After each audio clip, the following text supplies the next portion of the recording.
नमस्कार, बहुत स्वागत है आपका न्यूज 24 मध्य प्रदेश छत्तीसगढ़ में। आपके साथ मैं हूं शुभम सिंह।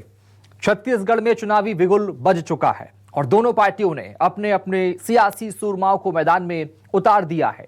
बीजेपी और कांग्रेस की सुपर 5 जीत की इबारत लिखेंगे और पार्टी को जीत की दहलीज तक लेकर जाएंगे। आखिर कौन है बीजेपी और कांग्रेस के ये 5 बड़े चेहरे, देखिए हमारे सुपर 5 की इस खास रिपोर्ट में। चुनावी मझधार कौन कराएगा पार?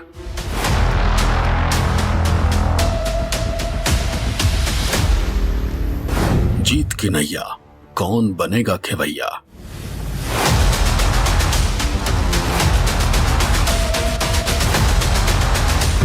जिनकी मर्जी से बटेंगे टिकट।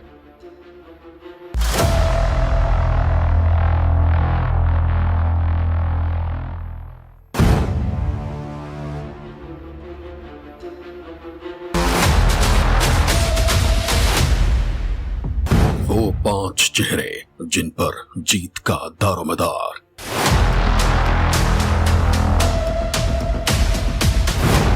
बीजेपी कांग्रेस के 5 खेवनहार।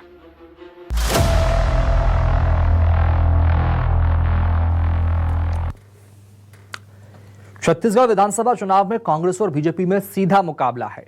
कांग्रेस किसी भी कीमत पर सत्ता को अपने हाथ से जाने नहीं देना चाहती है, लिहाजा कांग्रेस ने अपने 5 सियासी सूरमाओं को चुनावी मैदान में उतार दिया है।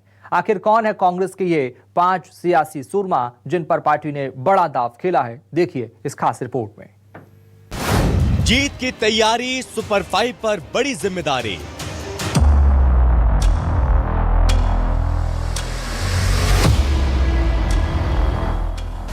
कांग्रेस के पांडव लगाएंगे बेड़ा पार। कौन होगा अर्जुन, कौन होगा जीत का खेवनहार?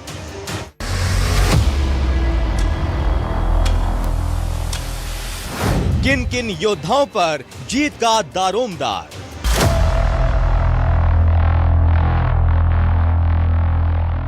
बिछ गई है बिसात, सुपर 5 करेंगे बड़ी करामात।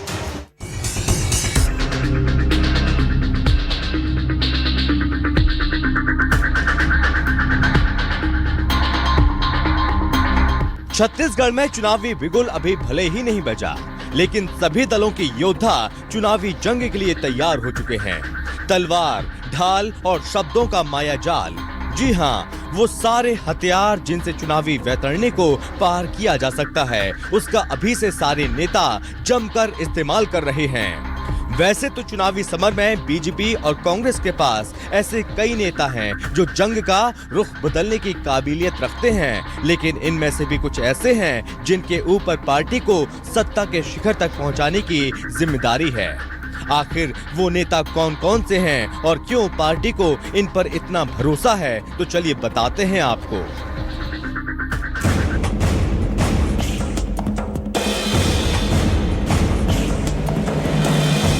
इन तस्वीरों को जरा गौर से देखिए।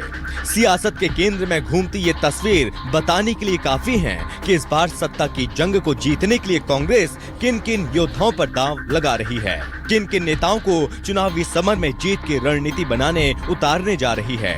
लेकिन यहाँ पर सवाल उठता है कि आखिर इन नेताओं में ऐसा क्या खास है जो कांग्रेस की सियासी धुरी इन्हीं के इर्द गिर्द घूम रही है।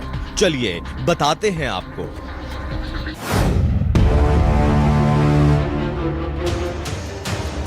ठेठ छत्तीसगढ़िया छवि के नेता, किसान परिवार से ताल्लुक, 3 दशक से ज्यादा का राजनीतिक अनुभव, 5 बार के विधायक, कांग्रेस के सत्ता में वापसी का श्रेय और दिल्ली दरबार में मजबूत पकड़, गांधी परिवार के विश्वसनीय। छत्तीसगढ़ के मुख्यमंत्री भूपेश बघेल की सूबे की सियासत में खासी पकड़ है। एक प्रखर और मजबूत नेता के रूप में सूबे की जनता के बीच सीएम बघेल खासे लोकप्रिय हैं। गरीब, किसान, मजदूर उनके अंदर एक देसी नेता की छवि देखते हैं।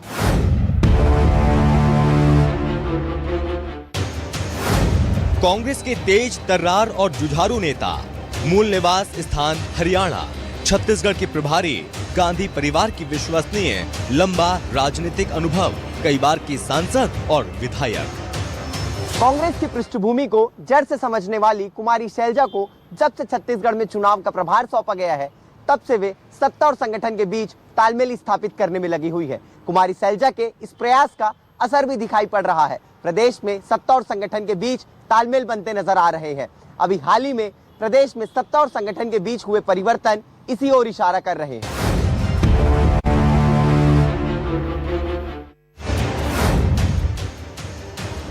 विनम्र नेता की छवि, उत्तर छत्तीसगढ़ की सीटों पर व्यापक जनाधार, बिलासपुर में भी मजबूत पकड़, छत्तीसगढ़ की सियासत का लंबा अनुभव और छत्तीसगढ़ से 3 बार के विधायक। छत्तीसगढ़ के डिप्टी सीएम और महाराजा परिवार से ताल्लुक रखने वाले टीएस सिंहदेव बीते चुनाव में कांग्रेस घोषणा पत्र समिति के संयोजक थे। नेता प्रतिपक्ष के रूप में भी उनकी भूमिका काफी सराहनीय थी। छत्तीसगढ़ की सियासत में टीएस सिंहदेव को कद्दावर नेता के रूप में देखा जाता है।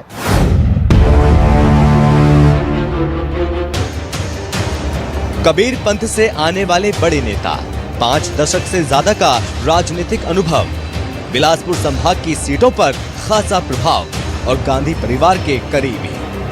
कई बार विधायक और सांसद रहे चरणदास महंत अविभाजित मध्य प्रदेश में गृह मंत्री भी रह चुके हैं। मनमोहन सरकार में उन्हें केंद्रीय गृह मंत्री भी बनाया गया था। छत्तीसगढ़ कांग्रेस प्रदेश अध्यक्ष के पद को भी चरणदास महंत ने सुशोभित किया है।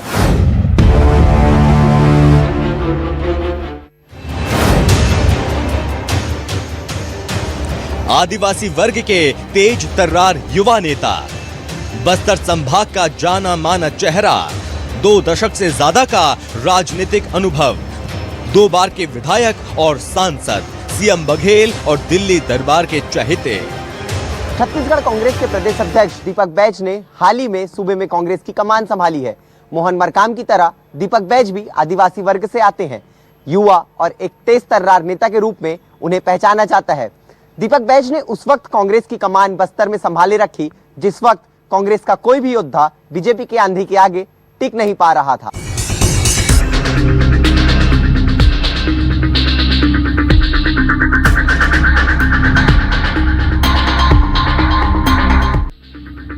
इन 5 महारथियों के अलावा कांग्रेस के कुछ और नेता हैं जो कांग्रेस के चुनावी चक्रव्यूह में बीजेपी को मात देने के लिए महारथी की भूमिका निभा सकते हैं। गृह मंत्री ताम्रध्वज साहू, जो कि साहू समाज से आने वाले बड़े नेताओं में से एक हैं और कांग्रेस के ओबीसी इकाई के राष्ट्रीय अध्यक्ष रह चुके हैं, विधानसभा चुनाव में पार्टी के लिए अहम भूमिका निभा सकते हैं। वहीं भूपेश बघेल के 2 सबसे विश्वसनीय मंत्री रविंद्र चौबे और मोहम्मद अकबर की भूमिका भी इस चुनाव में अहम रहने की बात कही जा रही है। वैभव शिव पांडे, न्यूज़ 24, मध्य प्रदेश, छत्तीसगढ़। और छत्तीसगढ़ में 5 साल से बनवास काट रही बीजेपी इस बार सत्ता का स्वाद चखने के लिए पूरा दमखम लगा रही है। इसके लिए पार्टी ने अपने मजबूत योद्धाओं को चुनावी मैदान में उतारा है। बीजेपी के इन पांडवों पर कांग्रेस का चक्रव्यूह भेजने की बड़ी जिम्मेदारी है। रिपोर्ट देखिए। बीजेपी के सुपर 5 करेंगे कमाल।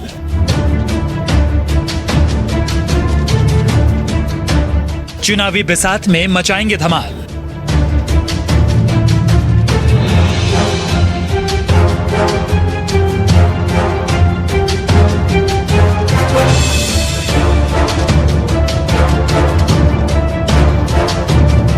सत्ता के शिखर पर पहुंचाने की जिम्मेदारी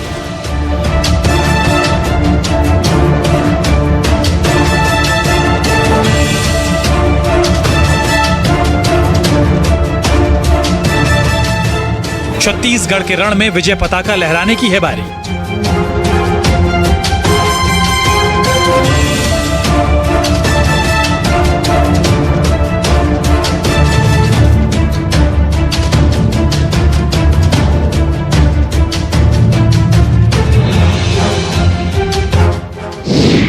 रमन सिंह, ओम माथुर, विजय बघेल, अरुण साव, नारायण चंदेल। जी हां, बीजेपी के ये 5 धुरंधर हैं जिनके ऊपर छत्तीसगढ़ में भगवा पताका फहराने की जिम्मेदारी है। 15 साल सत्ता का स्वाद चख चुकी बीजेपी एक बार फिर छत्तीसगढ़ का चुनावी किला फतेह करने की तैयारी कर रही है। लेकिन 2018 में सत्ता का जो समीकरण उसके हाथ फिसल गया था उसे पाना इतना आसान नहीं है, क्योंकि सत्ता की कमान संभाल रहे भूपेश बघेल ने जनता की नब्ज पहचान ली है और नई इबारत लिखने की कोशिश की है। लिहाजा बीजेपी ने भूपेश बघेल के इस मजबूत किलेबंदी को तोड़ने के लिए कई महारथियों को चुनावी मैदान में उतारा है। कौन है वो 5 महारथी, आइए आपको भी बताते हैं। ओम माथुर, छत्तीसगढ़ बीजेपी प्रभारी। छत्तीसगढ़ बीजेपी प्रभारी, बीजेपी के प्रमुख रणनीतिकार, मोदी और शाह के विश्वसनीय, राजस्थान के मूल निवासी। यूपी में बीजेपी की दोबारा सत्ता में वापसी कराने वाले ओम माथुर कई और राज्यों में चुनाव प्रभारी रह चुके हैं। चुनाव में जीत की गारंटी उनकी सबसे बड़ी उपलब्धि के रूप में जानी जाती है और इसे वे कई राज्यों में साबित भी कर चुके हैं। ओम माथुर के इसी काबिलियत के बाद उन्हें छत्तीसगढ़ में बीजेपी की चुनावी कमान भी सौंपी गई है। डॉक्टर रमन सिंह, पूर्व मुख्यमंत्री छत्तीसगढ़, सौम्य और विनम्र छवि के नेता, 4 दशकों का लंबा राजनीतिक अनुभव, पार्षद से लेकर केंद्रीय मंत्री तक रह चुके हैं। छत्तीसगढ़ के 3 बार लगातार मुख्यमंत्री रह चुके हैं। पार्टी में मजबूत पकड़ है। वर्तमान में राष्ट्रीय उपाध्यक्ष हैं। मध्य प्रदेश से अलग होने के बाद राज्य बने छत्तीसगढ़ के पहले चुनाव में बीजेपी के मुख्य नायक के रूप में उभरे रमन सिंह का भी लंबा राजनीतिक करियर रहा है। 5 बार के वे विधायक रह चुके हैं और लोकसभा चुनाव में भी उन्होंने अपना परचम लहराया है। सूबे में उनके कद के कुछ ही नेता हैं। अरुण साव, बीजेपी प्रदेश अध्यक्ष छत्तीसगढ़। बीजेपी के प्रदेश अध्यक्ष हैं। संघ परिवार से खास नाता है। किसान परिवार से ताल्लुक रखते हैं। पेशे से वकील हैं। साहू समाज से आते हैं। विनम्र और मिलनसार छवि के नेता अरुण साव का हालांकि राजनीतिक जीवन बहुत कम है, लेकिन उनकी कर्मठता को देखते हुए पार्टी ने उन्हें बीजेपी के प्रदेश अध्यक्ष पद पर बिठाया है। नारायण चंदेल, नेता प्रतिपक्ष, बिलासपुर संभाग का जाना माना चेहरा, 4 दशक लंबा राजनीतिक अनुभव, नेता प्रतिपक्ष, कुर्मी समाज के कद्दावर नेता, बीजेपी के कई अहम पदों की थी जिम्मेदारी। 3 बार के विधायक रहे नारायण चंदेल का बीजेपी में खास प्रभाव है। सामाजिक समीकरणों को साधने में चंदेल को महारत हासिल है। शायद इसलिए पार्टी ने उन्हें नेता प्रतिपक्ष की जिम्मेदारी दी है। विधानसभा उपाध्यक्ष की जिम्मेदारी भी वो निभा चुके। विजय बघेल, संयोजक, घोषणा पत्र समिति, पिछड़ा वर्ग के मजबूत नेता, कुर्मी समाज से आते हैं। 2 दशक का राजनीतिक अनुभव।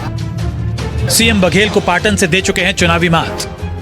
1 बार के विधायक और सांसद विजय बघेल 2023 विधानसभा चुनाव में बड़ी जिम्मेदारी निभाने वाले हैं। पारिवारिक रिश्तेदारी में वो सीएम भूपेश बघेल के भतीजे भी हैं और सामाजिक समीकरणों को बैठाने में विजय बघेल को महारत भी हासिल है। इन 5 महारथियों के अलावा बीजेपी के पास ब्रजमोहन अग्रवाल, केदार कश्यप, रेणुका सिंह जैसे संकट मोचक भी हैं, जो पार्टी को किसी भी मझधार में फंसने पर संकट से उबार सकते हैं। वैभव शिव पांडे, रायपुर, न्यूज़ 24 मध्य प्रदेश, छत्तीसगढ़। अब देखना होगा सियासत के सुपर 5 अपनी अपनी पार्टियों को चुनावी साल में कितना फायदा पहुंचा पाते हैं। इसी के साथ फिलहाल इतना ही। नमस्कार।